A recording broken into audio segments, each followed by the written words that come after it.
Édition de 19h30 sur B1. Bonsoir à tous et bienvenue dans ce journal. Dans l'actualité, l'ASV Club prend provisoirement la tête du site ouest de la Ligne à foot. Les Dauphins Noirs ont battu cet après-midi le FC Rojelu par 4-0. Un leadership provisoire en attendant la rencontre d'SMP FC Moké de Kinshasa qui se jouera demain au stade Père Raphaël de la Quétule.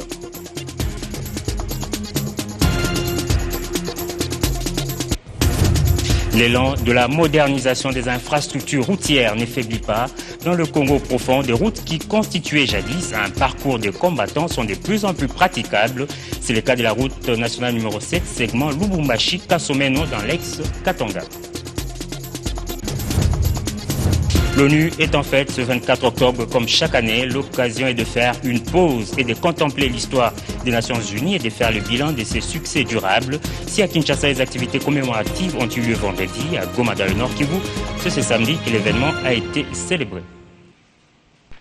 Merci de nous rejoindre. L'ONU a 70 ans ce samedi 24 octobre 2015. En l'honneur de cet anniversaire, le secrétaire général des Nations Unies, Ban Ki-moon, a souligné que l'organisation restait un phare pour toute l'humanité et les drapeaux bleus des Nations Unies étaient une bannière d'espoir.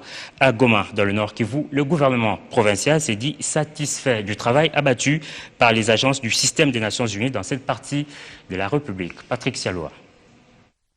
Il y a encore énormément de défis pour le gouvernement. C'est ce qui justifie encore la présence massive de ces agences. Pour le secteur de la sécurité, par exemple, qui est un secteur régalien de l'État, c'est fait que la MONUSCO est encore là pour protéger les civils. Et la MONUSCO est là sur invitation du gouvernement congolais. C'est un signe, c'est un indicateur que, eu égard à cela, on n'est pas encore totalement en post-conflit dans toutes les localités, parce que nous avons encore des groupes armés par-ci par-là, nous avons encore les FDLR, nous avons encore les ADF. Et la présence d'autres agences comme les agences qui interviennent dans le cadre de la santé pour soulager les souffrances des femmes violées, c'est un indicateur que voilà, nous avons encore des difficultés. Et nous pensons que au fur et à mesure que la solidarité internationale à travers toutes ces agences est en train d'agir pour qu'on réduise la vulnérabilité, nous considérons que le gouvernement va devoir aborder ces défis en toute redevabilité eu égard à la population. Autre titre de l'actualité, le projet de modernisation de la route nationale numéro 7 Lubumbashi-Kasomeno sera bientôt bouclé. Les derniers kilomètres de cette route ont récemment été revêtus d'asphalte et l'heure est à la construction de structures de protection des différents ponts de cette route. Commencé il y a 5 ans, le projet de modernisation de la route nationale numéro 7 Lubumbashi-Kasomeno touche peu à peu à sa fin. Les 30 derniers kilomètres qui attendaient la couche de roulement l'ont reçu et même des amorces allant vers Kilwa et Kasenga ont été réalisées. Actuellement, la firme Crec 7 s'occupe à protéger les différents ponts par la construction des pérés maçonnés. Ces travaux sont constatés à Malambwe, à Kakana, à Minga et à Kasomeno notamment, comme le précise Médard Ilunga, directeur général de l'Agence congolaise des grands travaux. Voilà déjà plus de 7 mois qu'on a repris totalement les travaux. On est en train de sécuriser pratiquement tous les passages de ponts en construisant les pérés maçonnés. On a terminé complètement les derniers ponts qui étaient restés et c'est comme ça qu'à la suite de ça, on a commencé les derniers travaux de terrassement et les travaux de pose de la couche de roulement. Aujourd'hui, vous constatez que nous sommes au PK final. Les amorces sont tracées, il ne reste plus que quelques travaux de finition, les marquages au sol, la signalisation horizontale. Donc le projet est effectivement en train de se terminer. Au ministère des Travaux publics, l'on se réjouit de cette performance. Mais pour le ministre et son équipe, il faut en plus que la route vive de la production du milieu qu'elle traverse. C'était un projet qui était arrêté, mais aujourd'hui c'est la preuve qu'il y a une relance de ce projet qui se fait presque dans toutes les provinces. Et comme le chef de l'État l'a toujours dit, que Nous ne pouvons faire le développement du pays que par nous-mêmes. Et je crois que la suite aussi, la grande suite comme nous venons de le voir, nous avons vu des beaux ouvrages de traversées, des ponts, nous sommes passés dans des villages. La route a changé, mais nos villages n'ont pas changé. C'est ça, je pense que nous devons tous nous focaliser aujourd'hui, comme le ministre l'a dit encore dans plusieurs séances que nous avons eues dans les visites de la route Mitwaba ou la route vers le Boudi, qu'aujourd'hui, le grand chantier, c'est l'accompagnement, c'est des projets intégrateurs. Nous devons essayer de changer le visage de nos villages avec des projets où les populations s'approprient, ils s'intègrent, sachant que cela va transformer leur environnement. Un projet de poursuivre avec cette route sur Kasenga, puis vers la Zambie, est en cours de finalisation. Et puis, à la Direction générale des douanes et assises de GDA, des agents et cadres de la Direction provinciale de Kinshasa Aéroport ont prêté serment ce samedi en qualité d'officiers des polices judiciaires au parquet des grandes instances Matete. Ces nouveaux OPJ ont reçu mission d'appuyer leur organisation dans la maximisation des recettes dans le trésor public congolais. C'est donc un engagement pris et qui démontre comment la Direction générale des douanes et assises s'organise pour la maximisation de recettes au trésor public congolais. Agents et cadres de la direction provinciale de Kinshasa Aéroport ont prêté serment en qualité d'officiers de police judiciaire pour accomplir cette tâche dévolue à la DGDA. Ces assermentés promettent de travailler dans le strict respect des lois dans l'accomplissement de leur mission. Nous allons nous mettre à travailler dans la ligne de conduite. Nous, ce qui nous pousse à marcher, c'est le code de douane. Sans code de douane, on ne peut pas travailler. Alors, le code de douane, c'est notre outil de référence, c'est notre Bible, voilà. C'est notre Bible par excellence de travail pour la douane. Et nous devons respecter ces codes de douane. Sans ces codes de douane, il nous est difficile de travailler. Nous sommes obligés de le mettre en pratique en intégralité. Pour le procureur du parquet de grande instance Matete, aucune violation de loi, ni de l'éthique et de la déontologie, moins encore un comportement irresponsable, ne seront tolérés dans l'exercice de la fonction de ces nouveaux OPJ. Vous devez toujours savoir que la force revient à la loi. Et dans vos attributions, je vous invite à respecter scrupuleusement la loi. Et chaque fois que vous aurez agi dans l'intérêt de la loi, vous aurez toujours les concours du procureur de la République. Mais si vous écartez de la loi, vous n'aurez jamais mon concours parce que là, vous allez me retrouver dans ma mission de rechercher les infractions, de les constater, d'appréhender les auteurs et de déférer ceci devant les juges compétents. Travail ardu certes, mais dont le rendement reste très attendu par la DGDA, mais aussi par l'État congolais qui attend de cette régie financière des résultats. En environnement, la théorie du gender s'invite dans la conservation de la nature. La femme n'est donc pas en reste, elle qui est reconnue comme étant au centre des activités dans des milieux ruraux et paysans.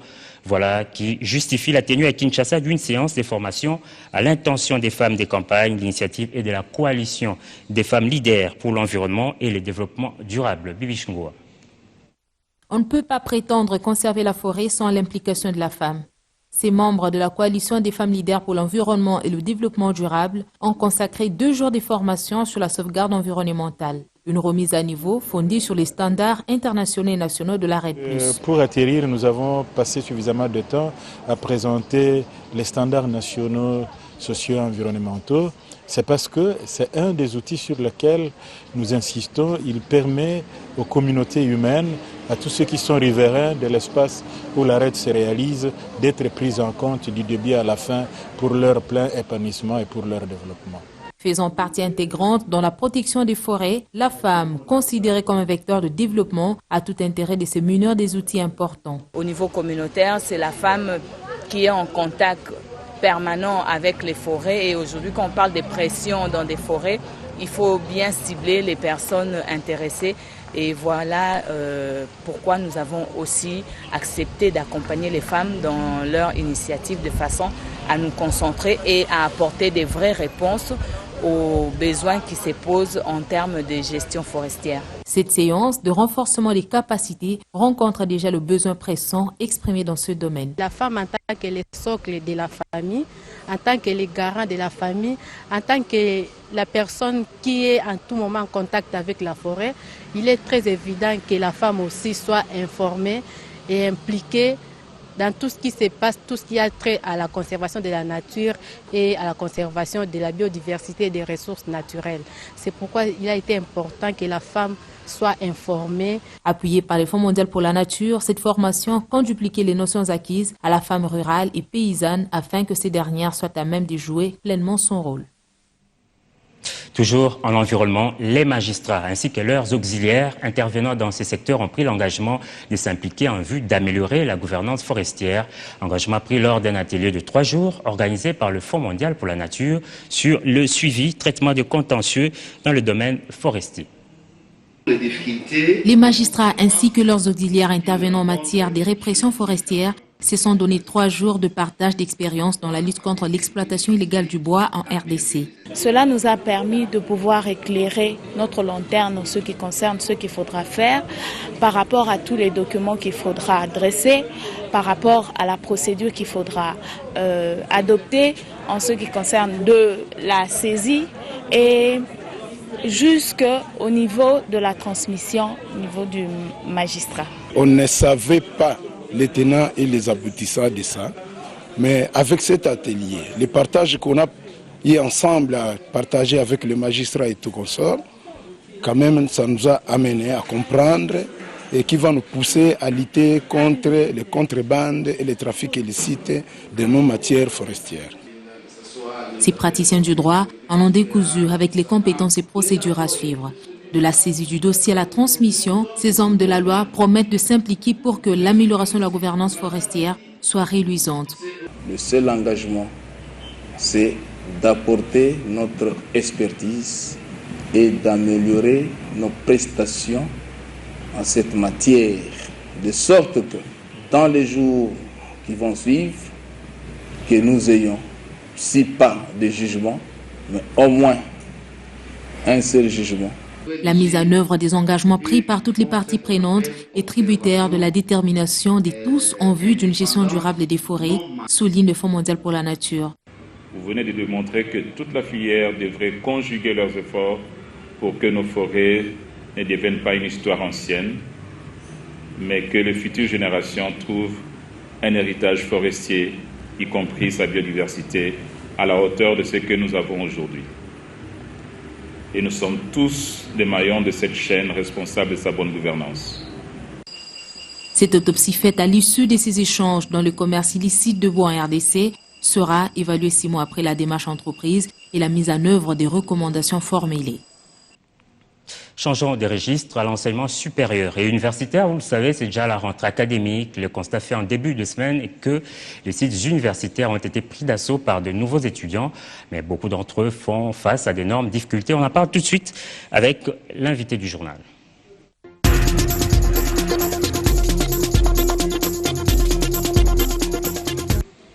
Madame Guylaine Molaï, bonsoir et bienvenue. Bonsoir. Vous êtes présidente de l'ASBL CIPROC, Centre d'impulsion socio-professionnelle et culturelle, et vous pilotez un projet qui s'inscrit dans le cadre de l'enseignement et de l'éducation. En quoi consiste-t-il en fait? En fait, c'est un appel à projet qui concernait la promotion de la ville de Bruxelles par la francophonie. Vous savez que le Congo, c'est un pays francophone, si ce n'est pas un des plus grands pays francophones. Alors moi, personnellement, étant originaire du Congo, je sais que les étudiants, ils ont du mal. Je vois que vous venez de dire d'avant du journal que les étudiants ont du mal à trouver de moyens financiers pour pouvoir étudier. Et ces projets, en fait, c'était organiser un concours. Oui.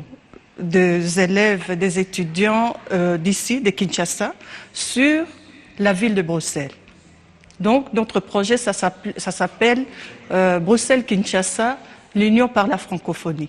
On s'est dit, on ne s'est pas donné on ne sait pas financer, comme ça, étant une petite association en Belgique, on ne sait pas financer les études de beaucoup d'élèves, mais en faisant un concours, on prend les meilleurs et on finance leurs études pendant toute une année scolaire. Oui, donc voilà à peu près le projet. Ce projet concerne les étudiants et les élèves, vous voulez dire? Tout à fait. D'ailleurs, un des participants est un élève, c'est un garçon, c'est un élève de 6e secondaire, et les autres, c'était ceux qui voulaient rentrer à l'université. Vous avez parlé d'un concours des dictées que vous avez organisé. Des rédactions. Des rédactions que oui. vous avez organisées ou que vous allez organiser. On a organisé ça pendant la semaine, parce que c'est quand même un projet. On a réalisé des capsules sur les sites touristiques de Bruxelles, tels que Mannequin Peace, la Grande Place, ainsi de suite, avec justement un petit texte qui explique un peu l'historique, pourquoi, le comment. Et sur base de ces capsules et de ces textes, les étudiants ont pu faire, enfin les participants ont pu faire une rédaction qui reprenait ces thèmes-là. Et à l'issue de la rédaction, il y a eu un jury de professeurs d'ici, des écoles d'ici, qui ont corrigé le concours, et on en a retenu les 10 premiers, et ce sont les 10 premiers qui ont passé en interview pour voir quand même oralement comment ils s'expriment en fait. Et sur base de ça, on a coté les participants. Et quel prix avez-vous réservé aux heureux lauréats? Comme je viens de vous dire, c'est une petite association, c'est une première édition. On a décidé de prendre en charge l'année scolaire de 3 étudiants. Toute leur année scolaire, ça sera pris en charge par l'ASBL Ciproc. Et les autres ont reçu un prix d'encouragement, parce que je peux dire que j'ai été vraiment agréablement surprise de voir la qualité et les niveaux des élèves, des participants. Ça m'a vraiment encouragée, mais il faut vraiment qu'on fasse dans la qualité. Donc, on s'est dit, bon, on a des petits moyens, tous ont eu des bons points, mais on a dû sélectionner les meilleurs pour pouvoir leur donner ces prix-là. Donc voilà. Quelqu'un dirait que ce n'est qu'une goutte d'eau, hein, vu les difficultés que les étudiants ou les élèves connaissent. Mais puisque vous avez des petits moyens, vous nous avez fait remarquer que c'était une petite association, pourquoi ne cherchez-vous pas des financements auprès, par exemple, du pouvoir public? Mais le financement que j'ai eu, c'est le financement du pouvoir public. C'est pas quelque chose de privé. Mais on commence toujours petit, hein. Moi, j'ai commencé par consolider l'association en Belgique.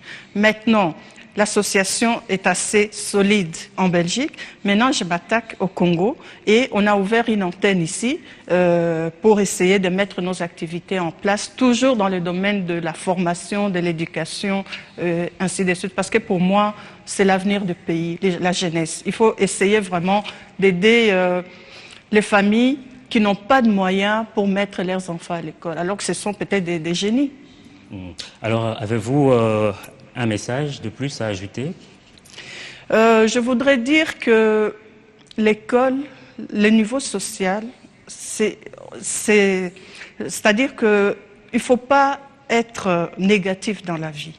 Parce que, quel que vous soyez, quand vous allez à l'école, ça c'est l'ascenseur social. Parce qu'il ne faut pas arrêter. Moi, je donne toujours un message, des encouragements aux jeunes de pouvoir étudier. C'est leur avenir. Parce que sans diplôme aujourd'hui, évidemment, il y a toujours des personnes qui ont des dons, ainsi de suite, mais la plupart des gens, il faut aller à l'école, étudier. Et ce n'est pas facile, je sais, mais il faut persévérer. Ça, c'est mon message pour les jeunes. Il faut étudier, il faut aller à l'école. C'est vrai, il faut des moyens. Guylaine Molayi, merci d'avoir répondu à notre invitation. Mais je voudrais quand même remercier l'ONG Titanis qui a fait un grand travail, parce que moi, je n'ai pas organisé ici. C'est eux qui ont organisé aujourd'hui la manifestation qui s'est passée au centre Wallonie-Bruxelles. Donc je voudrais vraiment les remercier, les jeunes filles, Madame Yvette Tabou, se sont mis et c'était magnifique. Je rappelle que vous êtes président de l'ASBL Ciproc, qui signifie Centre d'impulsion socio-professionnelle et culturelle. Voilà. Merci. Merci beaucoup.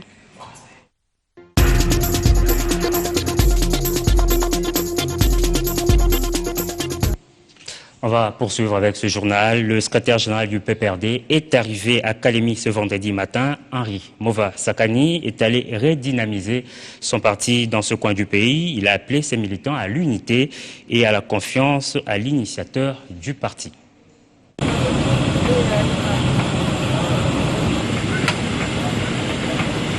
Le secrétaire général du PPRD est arrivé à Kamina ce vendredi matin. Henri Mova Sakani a été accueilli en fils du terroir, danse, cris de joie et même tapis rouge à la manière locale. Après Lubumbashi, dans le Haut-Katanga, dimanche dernier, le professeur Mova Sakani, natif du Katanga, est venu redynamiser le parti. La même question ici, comme à Lubumbashi. Vous ne voulez plus de Joseph Kabila? La réponse est évidente et accompagnée d'un tonnerre d'applaudissements. Olomami étant une province à vocation agricole, il a exhorté les militants à cultiver la terre. Leurs initiatives seront boostées, a promis Henri Mova Sakani, par les nouveaux animateurs qui seront bientôt mis en place. Kamina s'est mobilisé pour écouter Mova Sakani avant de lui dire au revoir avec le même enthousiasme. En guise de reconnaissance aux patrons de leur formation politique, les hauts cadres du PPRD Olomami, par le biais du député national Mbuyu Kabango et du couple de l'honorable Venance Mutombo, a offert une vache à Henri Mova Sakani.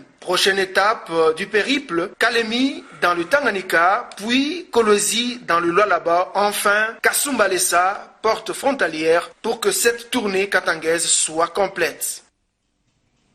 Et puis le sport, avant de nous quitter, l'ASV Club de Kinshasa prend la tête du site ouest après sa victoire cet après-midi sur le Sporting Club Rojolu. Score du match 4-0. Les réalisations sont les œuvres de Mamolissa à la 18e minute, Loussadisso 50e minute, Makousou 66e et le Ghanéen Bernard à la 88e. Avec ces résultats, les Dauphins noirs ont 13 points devant les DSMP qui a 14 points et un match de retard qui jouera demain contre le FC Moké de Kinshasa. À Lubumbashi, Mazembe a partagé avec Bazano un but partout. Fin de ce journal. Merci de l'avoir suivi et excellente suite de programme sur B1.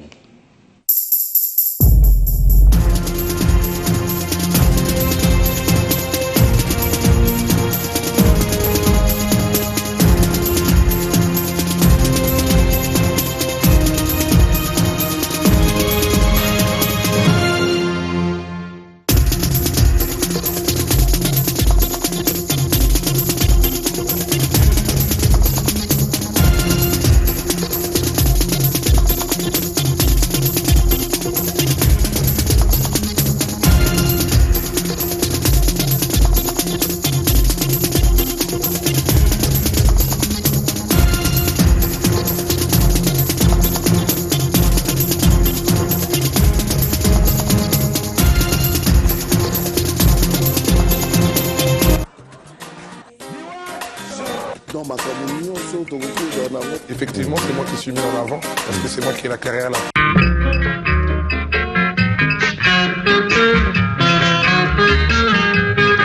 Bisso 2015. Biloko na Bisso. On est ensemble, y a pas de souci avec B1, notre radio 87.8 MHz. B1 FM, l'excellence dans la simplicité.